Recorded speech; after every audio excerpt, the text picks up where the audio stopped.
start the recording right now. And welcome all, welcome students. It seems like we have a few over 30 on the call right now. I know we'll get some more that log in because some of my students, I was just explaining to Ms. Futrell, some of our students, they try to get as close to on time as possible. And sometimes that means they're a little bit late. Hey, excuse me, before you finish, Clayton, the sign-in sheet is open. Thank you. You can finish now. Okay. Yeah, so for all students, as a matter of fact, since Ms. Q just reminded y'all about the Clayton sign-in sheet, other students, if you are Banneker, if you are Griffin, if you are a guest, please just put your full name in the chat. That way Mrs. Leggett and Mrs. Cleo and Mr. James, that way they can give y'all credit for being on the call tonight. So just type your name out in the chat so we can, keep track of who showed up today, and it's all good. We'll remind that a little bit later too.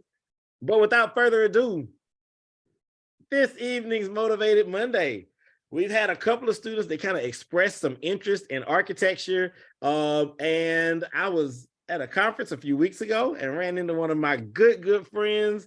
When I was in college, I did a study abroad trip. We did some international travel together, and she is an architect and a really dope one. And I said, hey, you should come and talk to my students.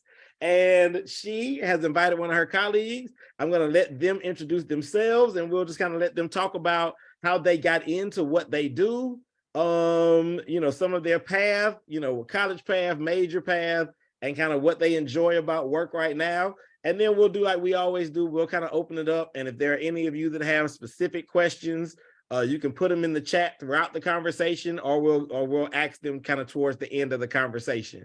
Ms. Futrell, you want to start by introducing yourself? Sure.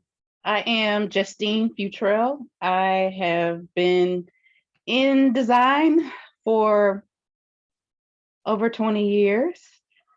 I'll say this. I got started when I was y'all's age. I found a local architect.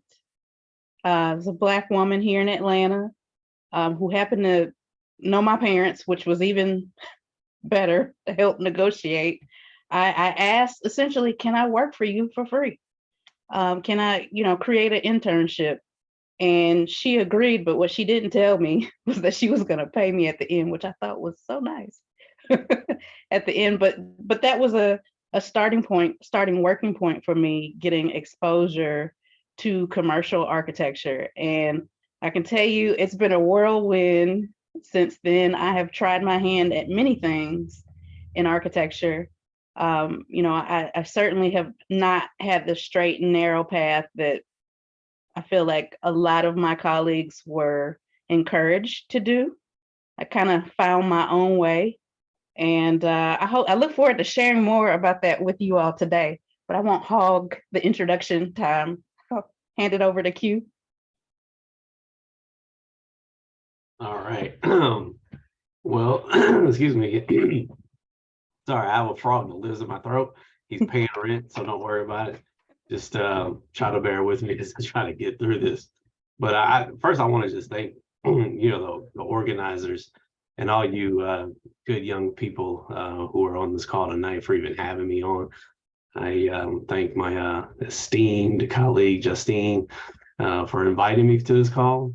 I don't feel worthy of it, but I do appreciate you guys having me on. But in terms of my path to architecture, I started similar to Jestein, really more in the art background though, when I was younger, and then sort of discovered that I had the talent to draw and be creative and things like that. Probably similar to most of you young people. I see some of your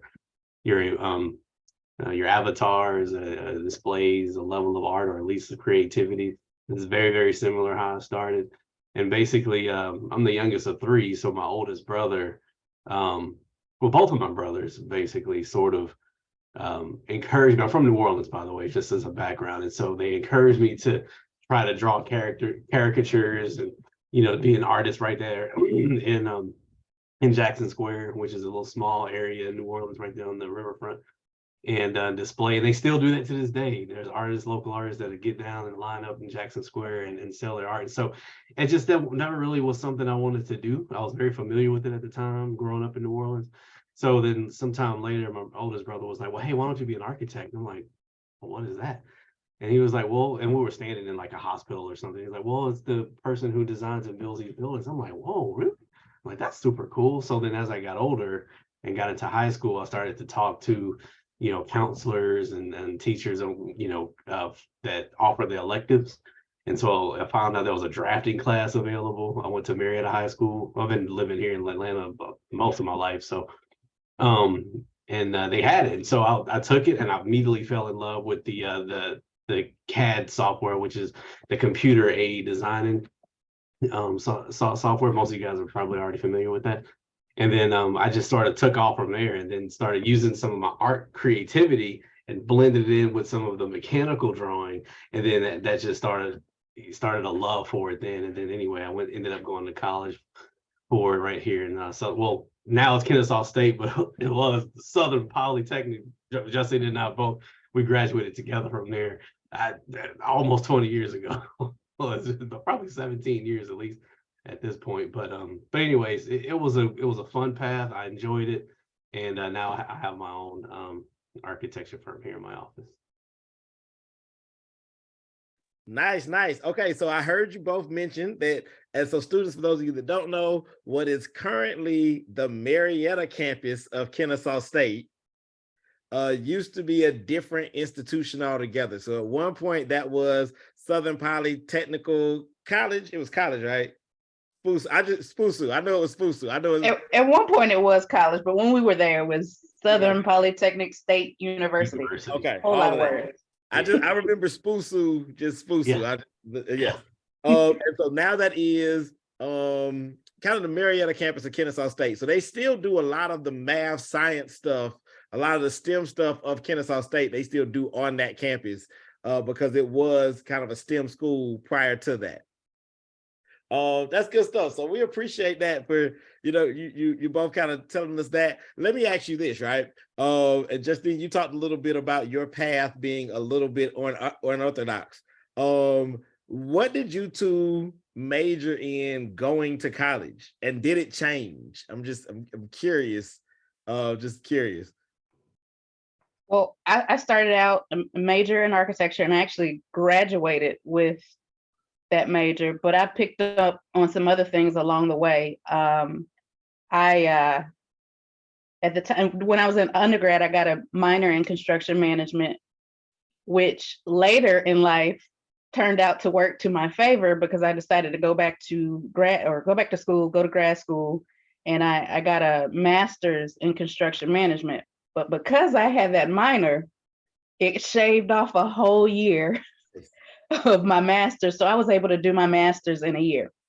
So y'all think about the small decisions you make up front can help you in the long run. I also had I took up land development. I did not finish. I don't remember if it was a minor or maybe it was a certificate. I can't remember what it was, but I didn't finish it. I probably only had like 1 or 2 classes left, but Right. What I will say is I in terms of school, I knew coming out of school that I wanted a HBCU experience. So I applied to a lot of HBCUs, and it really kind of boiled down to proximity to family and money, because I couldn't afford it. My parents couldn't afford it, even with scholarships. Unfortunately, it's just really expensive being out of state. And in terms of staying in state, the only option was to do a dual enrollment program with either Spelman or Clark, and then go to Georgia Tech. But I would rather have started out in an architecture school that was an HBCU. So I looked at places like Howard, Tuskegee, FAMU, Prairie View. It's been a long time. I can't remember all the schools, but I settled up on FAMU, and I love being at FAMU. However, the reality is I don't come from a family that has tons of money, that has 70, 60, or how much ever it was to send me away to school. I had scholarships, but you know, $60,000 a year every year doesn't cut it. So by my second year, I started looking around at other schools that were affordable, and in-state tuition was marvelous. And I'll just give you an idea. The cost per credit hour at FAMU, so most classes are like 3 or 4 credit hours, was the same price that it would have cost me to take all of my classes Wow. for 1 semester at Southern Poly. So it was kind of like a no-brainer. Wow. I didn't want to walk out, you know, in total, absolute, like really bad debt from school. So I switched over. You know, I stumbled along the way, Listen, I made it. I want y'all to understand the breakdown she just said. And listen, I love a good HBCU. I love when we tour them. I know that some of you are really interested in HBCUs, and this might not be the case. Like she said, this was some time ago. So probably Kennesaw State might be a little more expensive, and maybe FAMU is a little less expensive. I don't know. But what she just, and probably not less expensive, but what she just said was one class at FAMU at that point cost as much as 4 classes at Southern Poly. One credit hour, not like a fraction. So a fourth of a class at FAMU costs a whole semester. Just Southern Poly. Yeah, that's some serious ducats. But these are the kinds of things that it's important that you hear this from different people, because these are the kinds of things that we want you guys, obviously all of you are capable and excited about and on your path to college right now. And as we get close, some of our seniors that are on the call can probably tell some of y'all this now. Those financial conversations are conversations that we don't always have because we're so excited about going to college, but they are really important. Because again, at the end of the road, and you know, all of the adults that are on this call right now understand this. At the end of the road, that ain't your mama dime, because it's gonna be whatever college loans you get, it's gonna be you paying them back. Like it ain't, you know, your mama gonna sign up for you for the loan for you. Maybe your mama gonna sign up for the loan with you, but it's gonna be you paying it back, not your mama. I'm sorry for my tangent, but brother Q, what did you go to school and major in, and how was that? Well, I went to TTTSSSU. Okay. I went to Tennessee State University. Listen, we just toured Tennessee State for fall break. So we got some kids on the call that had a good time on your campus about a week ago. Yeah, I mean, I toured FAMU, I toured Hampton, I toured a couple of them when I was in high school. In my junior and senior year, I was in a part of a program called Youth Young Organizers United to Help. So it was a community-based program. It was ran by 2 fraternity brothers. One was an Alpha, and one was an Omega, actually. So and they was really involved with the young Black students, whether they're boys or girls. It didn't really matter. They really wanted us to succeed and on the college and upper education level. And so I joined that program in that group, and so you said there are seniors here, so there's students that are still in high school. If there's time, I know it's probably getting ready near graduation time, but some of you guys who are younger, please by all means get involved in one of these programs that they offer, because you can get some scholarship money through them. They donate to that program every year. But anyway, it just really helped me to focus my energy that last year in high school, going into college. And when we took a tour with them, I just kind of fell in love with that particular campus. And I majored in architectural engineering. That was one of the few that actually had that particular program. But after a couple of years, I kind of realized I didn't really like the mathematical engineering side of it. I wanted to, because architectural engineering is really a fancy word for saying structural engineering, because it was really all about how to make all the components fit. And I was really more on the artistic side. I wanted to design more. So kind of like Jestein, I was, we were bleeding out the ears, paying for these loans and trying to, dig ourselves deeper in hole going out to school out of state. So then I came back and I went to Southern Poly, and that's where, they had the architecture program. And this is what's unique about the Southern Poly program, well, Kennesaw State program, is it's what they call a 5-year professional degree program. It's fundamentally different from what programs you would find at like Georgia Tech or Clemson or something like that, where you have a 4-year Bachelor of Science degree or arts, and then you have to go into a master's program from there to get accredited in the architecture field, even though it's only a 2-year portion of it. So it's less concentrated than the 5-year program is, because you only really focus on those 2 years, where the program at Southern Poly, you focus most of the time that you're there, at least 3 years in the professional degree program. So I think you get a little bit more bang for your buck. Although, you come with the prestige of Georgia Tech. But anyways, just something to think about when you're doing your research. But anyway, not to make a long story short, I was in architectural engineering, switched over to architecture, and I had to sit out a year. So just like Jestein, I ended up getting a construction minor, which definitely helps help you put all the components together when you're actually in the field. Absolutely. Good I want to stuff. double back on something that Q Go ahead. said that is super duper important.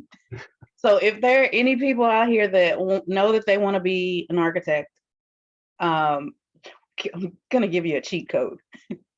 Make sure you go to an accredited architecture program. It'll be accredited by NAAB, and typically that it's accredited because it's a 5-year program. Why is this important? Because once you've graduated from school and you're wanting to get your license for architecture, it's going to make it a lot easier when you have to show your transcripts from an accredited school. If, let's say, you went to Georgia Tech and you did the 4-year degree. Now, things may have changed since we were in school, but back then, you would have still had to go somewhere and get a 2-year degree, or either do some speed version of the 5-year degree program. And as we already said, this stuff costs money. And unless you are super wealthy, I do not, and have a lot of time, I don't recommend that route. So definitely, if this is the path that you want to do, and even if you don't, I would suggest starting out at a school that is accredited, and also to look into Q. You might have to help me on this, but there's like the Southern Collegiate Association that does all the accreditations. Look to see if the school is on probation or has been on probation. Oh yeah, because that's important. It can affect your dollars later on. Listen, guys, that is important for not only their career path, but really for any career path, right? Yeah. And for a lot of colleges, right? There are colleges sometimes that they go through accreditation issues. And as they're saying, you don't want to put yourself in a situation where you go to a college and you do all the work, and then the school is having accreditation issues and your degree becomes worth less than the time that you've invested into it. It happens often. I know even recently it's happened with Morris Brown College. It's happened with, I think Atlanta Metropolitan had a couple of issues at one point. I think they got everything cleaned up like over the last couple of years, but it does happen. And so it is one of those things that you do want to check into, because you don't want to put in all of that work and then your degree is just a sheet of paper. Even Tennessee State lost accreditation for a couple of years, but they ended up getting it back. Right. So it's not a thing that doesn't happen. It happens quite regularly. And so you do want to check that. But like Mr. Futrell said, that's not just an architecture question. That's anything. Somebody might lose their biology department or something. You want to just make sure that everything is good to go. Students, right? So I know I'm talking to them, but if y'all have any specific questions, anything you want to ask in general, y'all can absolutely start adding those things to the chat. I will ask, right? Because I know our students typically ask these kinds of questions. What does a typical Well, okay. I'll shut up and I'll let Haley ask the question. So Haley just said, do you get to kind of work at your own pace? I assume that might be, one of the things that you said you own your own firm, right, Mr. Colbert? So what does a day look like? Do you kind of get to choose your projects? You work at your own pace? Is it, what does that look like? Sure, that's a great question. Appreciate it, Haley. Thank you for asking that. Well, for a day for me, honestly, it is at my own pace, and that's one of the beauties of being able to have your own firm. You can kind of come in the office when you want, but the one thing I want to stress before I even really get down to that is discipline. Just because you own your own firm, don't feel like you can just kind of do whatever you want to do. I'm married, so my wife had told me when we first got married, I didn't really have a start and stop time. Like I would get in the office, I would train, to go to the gym, whatever workout, come back and just hit it. And then I would just be there until I couldn't anymore. Well, that was not really a good quality of life. And so I needed to have some sort of work-life balance. She said, hey, listen, you need to treat your job now like a corporate structure. So you need to have office hours. So you need to come in at a certain time, leave at a certain time, and somewhere in the middle, if you want to take lunch, then do that. So I was just like, that's actually a good idea, because the other persuasion, that's how you have to look at it. And so, and most of the people here, I'm not sure, I don't see all the faces, but I'm looking at a lot of faces of color. And, one of those things, sometimes we can be, to put it bluntly, we can be disadvantaged at times, and we can sort of take our own selves for granted.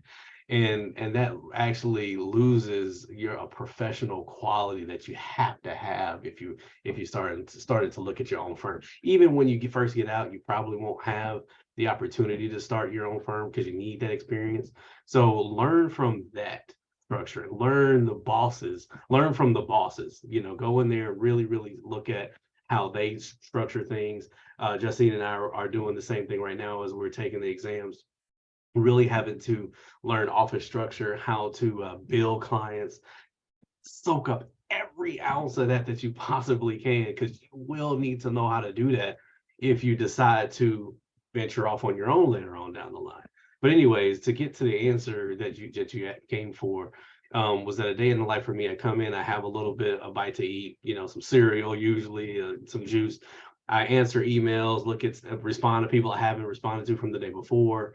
And then I go ahead and pick. At any given time, I'm probably working on 3 or 4 different projects, both commercial and residential. Well, primarily my firm focuses on residential, but I do both.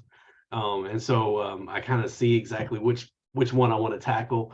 And you can't just kind of rush into all of one. You have to kind of divide that time up, because everybody's looking at you like, well, where's my job? Where is this? When is this going to be due? Yada, yada. But at the same time, too, you have to structure those,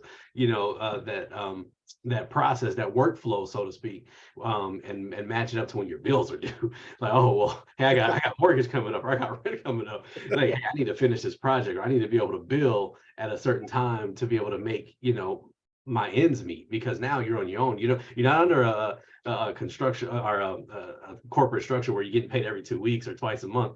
You're on your own. So anyway, I kind of structured a day to say, okay, well, I got to make my blows count. Where am I going to, get the most bang for my buck for the day? And then at 6 o'clock, I shut it down. And you have to be disciplined with that. That's why I started what I was saying, about discipline. So that's that. Yep. Justine, you want to add to that? I do. Everything that he said about owning your business, definitely. The discipline is essential. And even if you decide to, and I really think anybody in this field, you really should work with other people first, just so you can soak up the knowledge. But I will say, even if you're in situations where, maybe you work your whole career, as an employee of a firm, make sure you set your boundaries. The same boundaries that Q is talking about for your business, you should be setting, when you're working for someone. I think about early in my career, I felt like I had something to prove. And part of that is embedded, as a Black woman, growing up, I'm told that I've got to work harder than my counterparts because I'm woman and I'm a person of color. You know, I don't get the same breaks that a white man gets. And that's truth. That's true today, 2023. You know, you definitely have to set your boundaries. Early on, I really gave too much. You know, there were times where I was working 12, 14 hours a day. That's not cool.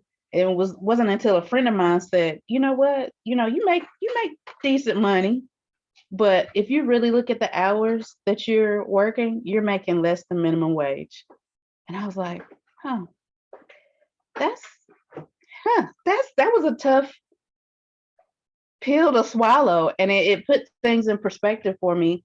You know, the buildings that I was working on, they could wait, you know, and truth be told, the quality of work is not going to be better or faster if you just work a solid 8 hours one day and work another hour, you know, the next. You know, you actually are more fresh. You all owe it to yourself. Don't let anybody pressure you into working these long hours, because at the end of the day, your health is your wealth. It is very important for those of you that have, you know, families, you know, other people you're responsible to. They're way more important than what anybody else is talking about. Just my take. I you know, it took me a long time to get to this point because I neglected a lot of people, friends, family. You know, I put career first, but at the end of the day, that stuff can wait. You know, yes, you do need to be mindful and respectful of your contractual obligations, but set your boundaries. Listen, and I know they are talking specifically about, you know, working in architecture, but I really want you guys to hear that, not just for their field, but any field, right? So even if you are thinking about being an entrepreneur or going into some other business, I think there is a lot of value, even for entrepreneurs, to have good mentors. And sometimes that means working for someone else, learning the ways in which people run their business. You know, a lot of y'all, you know, a lot of people feel like, oh, I'm gonna be an entrepreneur, I'm gonna just do what I want, I work for myself. And there's a lot of things that you need to learn and have in place before you just out here entrepreneuring and all that. So I just I know they didn't specifically say that, but I do want y'all to kind of hear it in that context. Yes, but thank y'all for those answers. A student Asia asks, what is the funnest, or I don't know if easiest and funnest are supposed to be in the same sentence, but what is the funnest project that you've ever done, or the easiest project you've ever done? Asia, fun don't mean easy all the time. You know what I'm saying? You know, you gotta mix it up. But what is a fun project that you enjoyed working on? Just a project you worked on, you had a good time with. I think I got one, a recent one. So I gotta give you a backstory.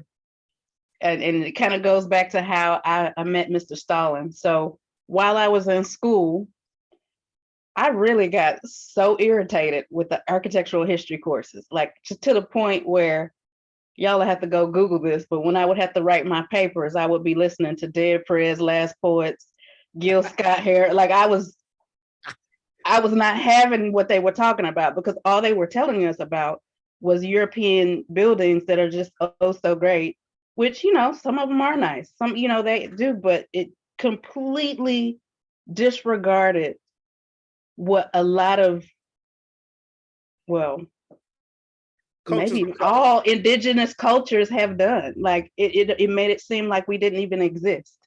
And I had a big problem with that. So fast forward, I figured out a way to Sankofa, if you will, my education.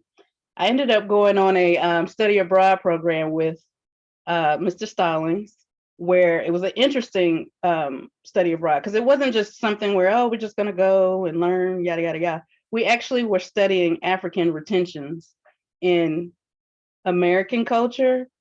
And what we did was we had some time where we spent time in Sapelo Island in Georgia, and looked at some African retentions there, as well as physically going to Ghana, West Africa, to you know, learn things. And because I was in architecture school, that's what I took up. And, you know, with that said, this is a long story to get to your question. It developed a love for me for West African architecture. And, you know, my clientele is a mix, but, you know, more often than not, I have folks who have either repatriated or have some sort of business in Africa where they want to build. So recently, I had a client that approached me about a school they wanted me to design. And I was like, bet, this is gonna be fun, a school. And, you know, for this particular project, they didn't quite have the funds yet for construction. And let me tell you, construction is expensive and it takes time. And don't be fooled by these developers that are, you know, claiming to be multimillionaires. They're also heavily in debt. That's a whole nother conversation. But anyway, this particular client wanted a school that was based in West African architecture. And that's my specialty. I have studied for years what pre-colonial West African architecture looked like. So I was able to design a lovely campus. And since it was all conceptual, I could let my mind go as far as it wanted, and they loved it. So your thesis was on that, right? Yes, and it was funny because my thesis was literally on West African architecture, and the end result was I designed a school that focused on traditional trades in West Africa. So it had everything like spaces in the school for fishing, boat making, basket weaving, painting, just all the trades, like doing business in the market, all sorts of things. But yeah, this past project, it was fun. It was not easy. I will say that it was not easy. Right, the two, right.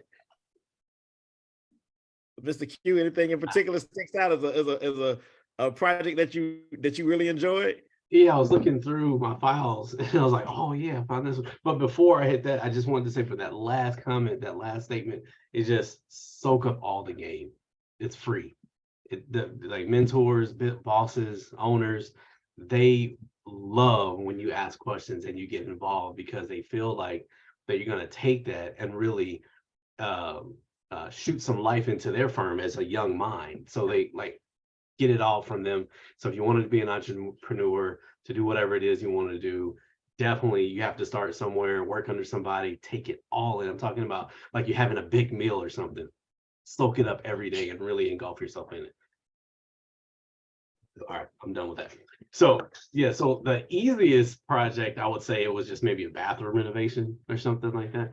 You know, something I just kind of came in and did real quick. In fact, it's one I'm working on. One of the projects I'm working on right now. You guys may have heard this artist, Avery Sunshine. I'm not sure if everybody. So you heard him? Okay. I have to admit, when I met her, I didn't know who it was. So I had to ask my wife, and she was like, "Oh yeah." So anyways, that's super fun. I'm literally working on it right now, and she just wants like her current pantry and laundry room sort of consolidated, and the space a little bit more functional. That's probably the easiest project I've ever done. So I got approval from the contractor today that the client, because it's like a liaison. They they're all the way out, always out of town, they're working on music and stuff. So they said that, hey, they love the layout. Let's go with it. I'm like, okay, I could have this to you tomorrow. But anyway, so that was probably the easiest. To answer your other question, Haley, about the funnest, it'd probably be the Yellow Chili. It's an Indian restaurant in Johns Creek near Alpharetta. Unfortunately, I can't share my screen, but I had some pictures that I pulled up. Wait, you can't because of us or because of you?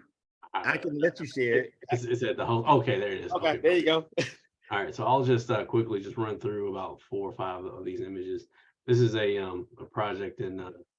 Can you see it? Yep. Are you sure?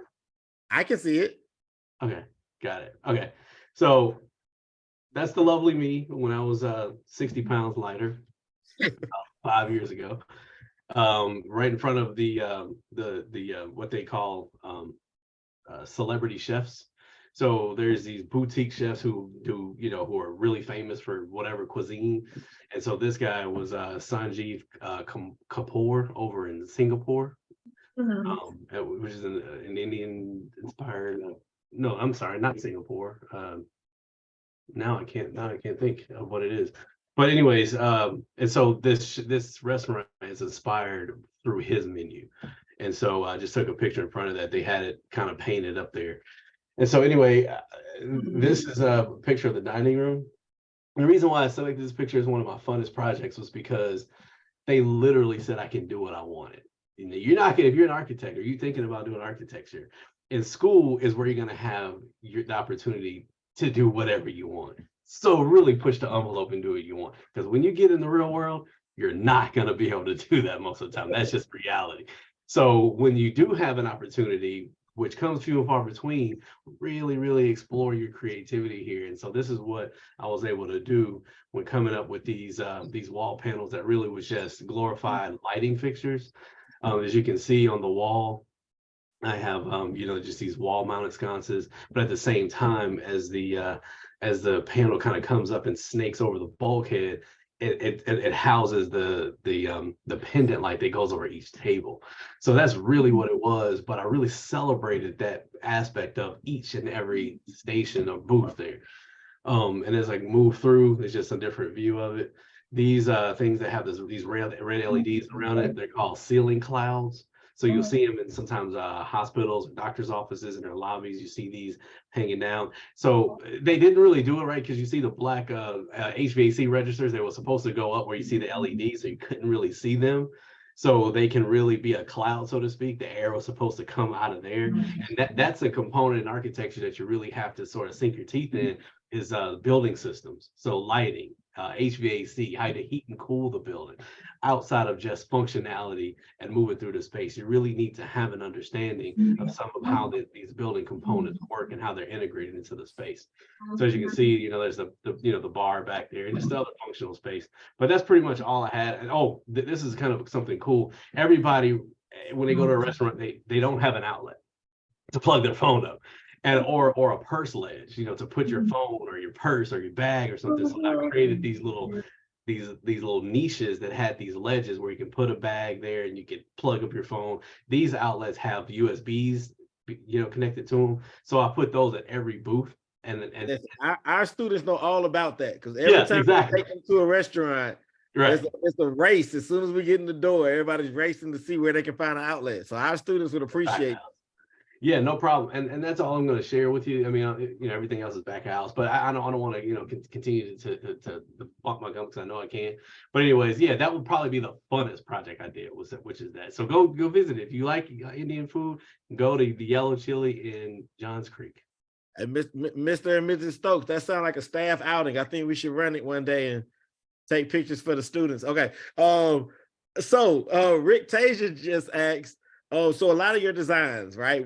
During the creation process, is this stuff drawn electronically? Is it drawn traditionally I'm assuming by traditionally you mean by hand, like, pencil and sketchbook. So what does the creation process look like? Well, for me, it's both. I still have a love affair with my sketchbook. So, and for those of you who are interested in architecture or drawing or what have you, you should be keeping one. Even if you want to be a journalist, keep a journal to keep your chops up. Do a little sketch every day. Spend time, like you're an athlete. You work out every day, maybe even several times a day. But, to get concepts out really fast, pen and paper. And now that I have a child, sometimes crayon. To get it out, you do what you can, but for final results, definitely it's computer drawings. And I will say now, and here's for those interested, here's another angle you could take. One of the softwares that are really popular is a software called Revit. Revit can be used to do a lot of things, to complete your construction set of drawings, but also to do animations. and to do walkthroughs. So whether you want to be an architect that does everything, you can do everything in there. Maybe you actually want to be a gamer, create, or not necessarily doing games, but also doing like virtual reality. If that's all you want to do, let me tell you, that's some big butts right there, because I have to pay a lot of money for the renderers. Because I don't have the patience for it. When I was younger, I could do it, but rendering is a commitment that I just don't have time for right now. But there's so many ways, so many avenues you could go with 3D renderings. And again, and let's just be honest. I know some of y'all are curious about money. I can give you an idea of what renderers are making. On the low end, probably around $75 an hour. And I've seen upwards of $300 an hour, $350 an hour. Now, granted, a lot of the big contracts, you won't be getting paid hourly. It will be a flat fee. But think about those dollars, because they make a lot of sense sometimes when you're trying to come up. $75 an hour is the low end, and $75 an hour sounds really nice. But here's something. Let me share something with you. If you go into business for yourself, and let's just say you're charging $100 an hour, theoretically, you're not getting that whole $100. You're probably getting a third of that, or maybe even, it depends on what your multiplier is. And I could do a whole math session on this, but but you might only be taking home $20, $30 an hour. And you got to take in the context that your software, like Revit, I can't remember how much we pay. Is it like $5,000 or $7,000? It's something ridiculous. And then by the time you add in the plugins that you need, you spend a couple of more, $100 or maybe even $1,000. So you've got overhead that you need to compensate for. So don't get too excited about that. The $300 an hour in an instance like that, you probably would have at least one staff person or somebody that you're contracting to help you. Yes, it is a lot of money, but also take that math into context. Right. Somebody was just doing math in the chat. I see Sanala over here adding up. I see it with the googly Somebody eyes. got their calculator working. Right. So I think this is a good question. So I will say, Linda, you might have jumped on a little bit late. Both of our guests have been interested in architecture since they were around y'all age. They kind of both answered that a little bit earlier. So I'll just answer that for them and kind of skip ahead. But another question came in from Kelly Garcia, and she asked, have there been times where you just didn't have any ideas, where you might have had a block, an art block or a creativity block? And how do you, what's some methods you have to kind of get through that? I could probably jump on this one, but real quick, just wanted to show you this. Oh, nice. A hotel that I'm working on, a hotel lobby I'm working on in Buckhead on Far Road. So this is the rendering that I did for them. And I know Justine said, she mentioned that she don't have no time for it. I actually love them, but the base software is Revit. We all, that's an industry sort of powerhouse right now. So learn that if you desire to do something, in the architecture related field, learn that software. CAD, AutoCAD is a good one too. But this is an export, so you have to export to another 3D rendering software which does animation. I just do stills, so just to give the client a little bit of an idea on what something's going to look like when it's finished. So, but anyways, that was that. And so I do a little bit with hand drawing, especially when I'm trying to get first like initial concepts, and then I immediately go into the CAD software to try to produce the documents. In terms of a block, that's one of those things. There's been times where I've been writing for days. In fact, there's we probably can't see it. It's kind of blurred out right now, but I just come and I was sketching a bathroom last week. And I'm just like, I just can't get it.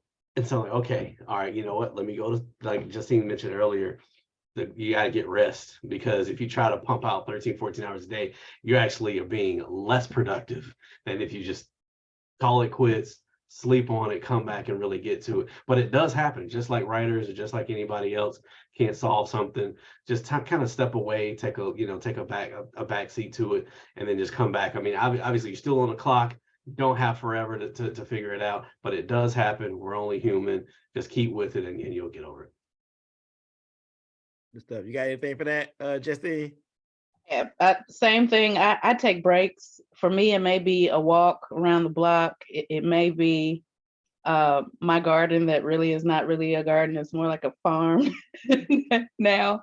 And, I find other stuff to do, and I get hit with these aha moments after I've had time to either rest, regroup, eat. I mean, all like taking care of your basic needs sounds like a no-brainer, but sometimes, as artists, it's easy to get in the zone. Like you can just get lost in the sauce of creating, even when you're stuck. But just, walking away and coming back really, really helps.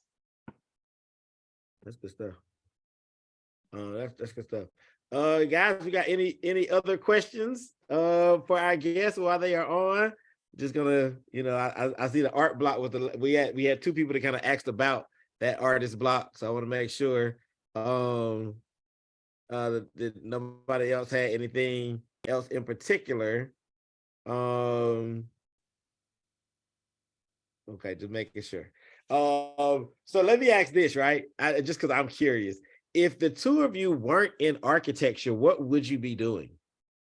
Just curious. Oh, the hot seat. They wasn't ready for that one. I think I probably still would be doing something. So here's the thing. I say I do architecture, but if you really look at my plethora of hats I wear, I'm doing a whole bunch of other things too. And I think I still would definitely be in set design. I would still do photography, paint, like all the things that make me happy. And if y'all don't remember anything else, do what makes you feel good. Because let me tell you, it will get you through some rough times. So, adulting is hard and you need to be happy and you deserve to be happy. Being a teenager is hard. You deserve to be happy. I think I probably definitely would still be doing something creative. And I'm not the type of person that can sit and do one thing. Like I'm all over the place. Some people might label me as ADHD. I don't think I am, but life is fun. I would just say that, and it's on us to make it fun. I've been through some real difficult situations, and I realize that in all those situations, I have a decision. I can choose to think that it's difficult, or I can make it fun. So, I think regardless, I would be creating something. Okay, good stuff. Yeah. I just wanted to quickly, I think, address Linda Chavez. I think she said, have y'all always wanted to be in architecture? For me, it wasn't like, straight out of the womb type, hey, I want to be an architect, because as I mentioned earlier here in the program, that at first it was something that I liked art and I just like to draw. And it wasn't until I got, sort of in my teenage years where I even discovered the idea of architecture, and that was as a profession. But that sort of ties into this auxiliary question where it's like, okay, well, what would you be doing? Well, just real quick, back in 08, 09, the economic downturn, I'm not sure how old most of you guys were back then, but it was 08, 09. Quite a time ago, but now it's history. But it was hard for everybody, and I ended up washing cars for a living. I mean, honestly, I just had to do something to. I had a wife, I had a house. I just bought a house, and maybe a month after I got in the house, then the bottom fell out of it. And architects and construction workers went first, and then banks and everything else. But so I mean, I just did. It was something that my both of my brothers did. In terms of to make money, and I actually turned out to like it. Like here's the thing about me, I'm a student of everything I do. And so when I said, okay, I'm gonna wash cars, it wasn't just, hey, me go and get a bucket and a sponge and just go in to wash. I wanted to do the best that I could. So honestly, while my first commission was my orthodontist, you know, when I had braces, told him that that's what I was doing. He said, great, well, can you wash my car? I said, sure. I said, but I had no tools. So I went straight to Walmart, got a bucket, got some dishwashing liquid, and went to town and brought it back up to him, and he loved it. And I said, okay, well, we own now. And I ended up, my brother, he passed away now, unfortunately, but he had some stuff laying around that place where he would get detailing equipment and supplies from. So I looked it up, drove by it. It's right here locally in Marietta or Smyrna, and I went there and I got professional level products. So that kind of set me apart away from everyone when it came to doing that, you know, because now I'm using professional stuff that they use at actual car washes, but I'm doing it on a mobile basis. So I just wanted to be the best. But I know for me, as I got of age, I knew I wanted to own my own business. I knew I wanted to do my own thing. And I know a lot of you here on this call have that same drive. So while you may have to start somewhere and work under somebody first, you do kind of need to start somewhere to kind of learn the game. But as Jestein said, find something that you like to do. Not that I would be washing cars forever. At this point, I'd probably own 2 or 3 car washes and a fleet of mobile, you know, detailing, you know, things. But architecture called me back. So if I say today, I kind of learned woodworking when I bought this house. I'm in a new house now, and I like you know, working with tools and equipment and stuff like that and building things. So I'll probably be doing something along those lines. That's good stuff. And we are getting close to 7. So before Miss Q, my colleague, interrupts, I'm gonna say this again. If you're Clayton County, make sure you go sign in.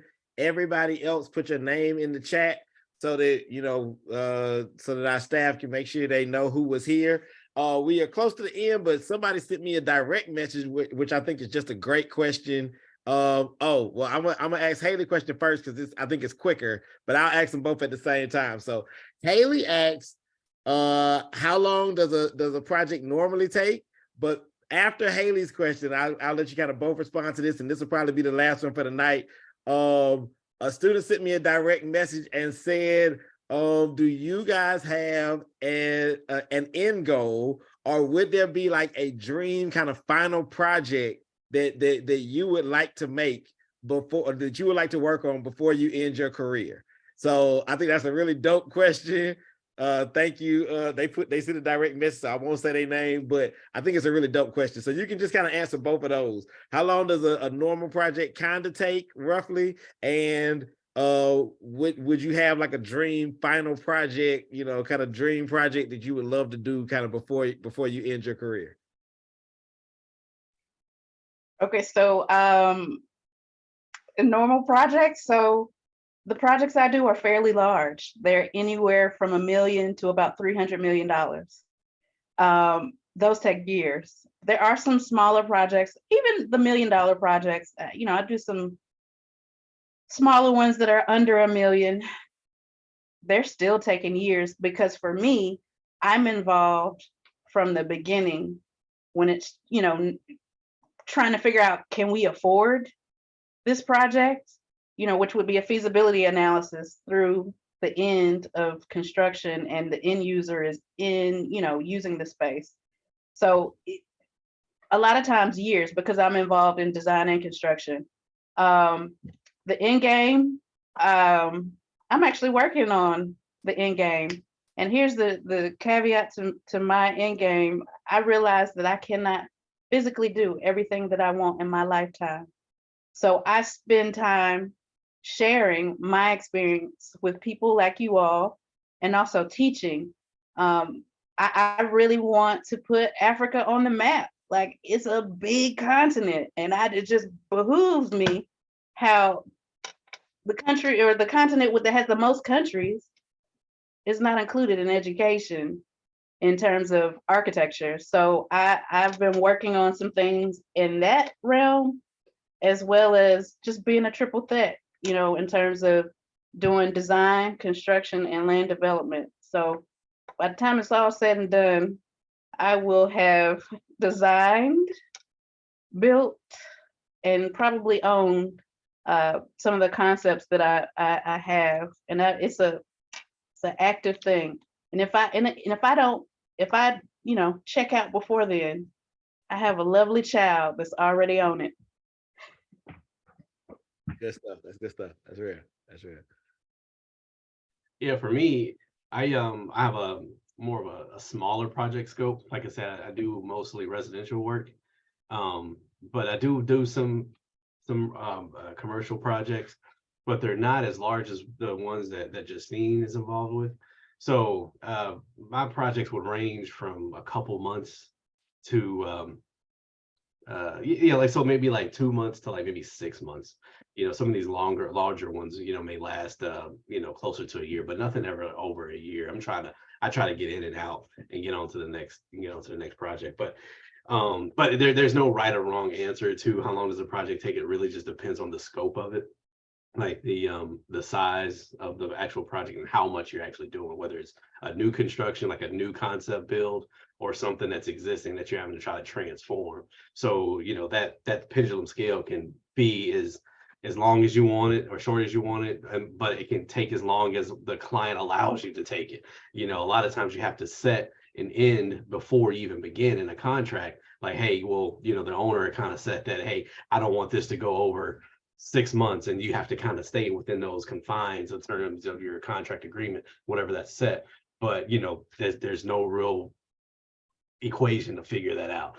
But anyways, in terms of my end game, the big project, I always love skyscrapers. I always love tall buildings. When I go to Atlanta, I'm always like, man, I'm crashing into other people trying to look at what's going on around there. But I really want to do something like on that scale where I'm doing a 30-40 square, 30-40 floor tower or something like that. I've always thought that'd be cool. That's really dope. That's really dope. So listen, I got it's a message in the chat from one of my colleagues, and I didn't got a text message on my phone from another colleague. Every single year we do an actual in-person career day. We do it at Clayton State. I think this year it is going to be June 30th. So I'm putting that out there now. We would love it if you guys can come and join us in person and talk to many, many more of our students. We usually have at least 150 or so kids that are there.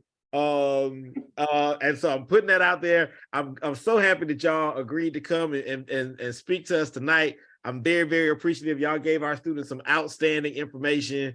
And I learned a lot more about kind of the field of architecture, even myself. And so I definitely appreciate y'all joining us. And we will, over the next couple of weeks, I'm sure be sending y'all an official invitation. And if y'all can join us like in person during career day, we would absolutely love it. We would love it if y'all can kind of join us. And I think it is June 30th this year, right? It's June 30th. I think that's the last Friday in June. Yes.